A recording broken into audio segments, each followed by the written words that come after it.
Magkailan lamang ay nag-viral sa social media ang nasabi nga pong vlog ng anak ni OG Diaz na si Erin.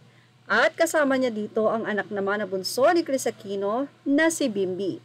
Nasabing vlog na ito ay 5 days nang nakakalipas pero halos umabot na nga ito sa kulang 800,000 views.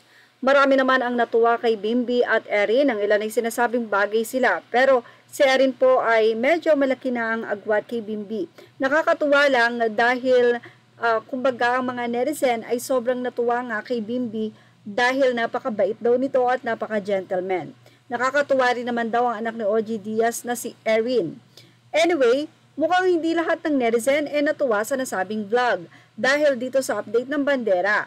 Tila nag-alala daw itong si OG Diaz para kay Erin dahil ilang mga netizen ang tila hinuhusgahan ng anak ni OG na pangalan na si Erin na ginagamit lang daw nito si Bimbi. Hindi nga napigilan ng talent manager at showbiz insider na si OG Diaz ang maglabas ng kanyang saloobin matapos magkaroon ng collaboration ang kanyang panganay na anak na si Erin Diaz sa bunsong anak naman ni Kris Aquino na si Bimbi. Sa kanyang latest showbiz update vlog ay nagkomento at nagbigay ng opinion dito sa naging trending na Boyfriend for a Day vlog nila na lumabas sa YouTube channel ni Erin ay makulit na nagbanding ang dalawa bilang magkasintahan. Ipinangako kasi ni Bimbi sa anak ni OG na ipapasyal niya ang dalaga sa Disneyland, pati na rin sa ibang lugar sa California. Aniya, kinakabahan raw siya sa maaaring sabihin ng ibang tao tungkol sa naging vlog ng dalawa dahil baka may mag-iwan ng negatibong komento tungkol sa kanila. Kinabahan ako baka mayroong mag-comment na ay ginagamit ni Erin si Bimbi.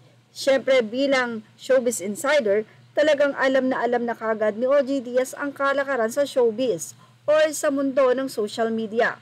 Depensa niya, hindi naman daw plano ni Erin na pasukin ang mundo ng pag-aartista.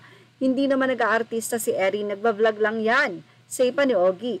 At kung ipipilit raw ng mga tao ang paratang ay sasabi lang ng talent manager, ngayon kung ipipilit nila okay, ginagamit okay.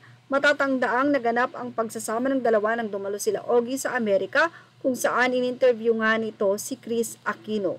But anyway, siguro mayroon mang naging negative na comment napakaunti lamang dahil sobrang nagbigay nga po ng kasayahan sa mga viewers ang nasabing vlog nila Bimb at nitong si Erin, which is makikita nyo naman sa vlog na nagkakatuwaan talaga sila. At doon pa lamang, say pa ng mga netizen, medyo bitin nga daw at maikli ang nasabing vlog na iyon. Well, ayon nga kay OG Diaz, syempre bilang ama ay masasaktan siya kung makakarinig siya ng negative comment, pero dahil nga yan ang kaniyang trabaho ay naiintindihan niya. Kaya naman for sure ay maiintindihan din ito ni Erin. You cannot please everybody, pero 100%, 90% ang natuwa, 10% lang siguro ang maaring hindi. Okay? Yan ang ating showbiz top update. Thank you for watching. Images are all credit to the rightful owners.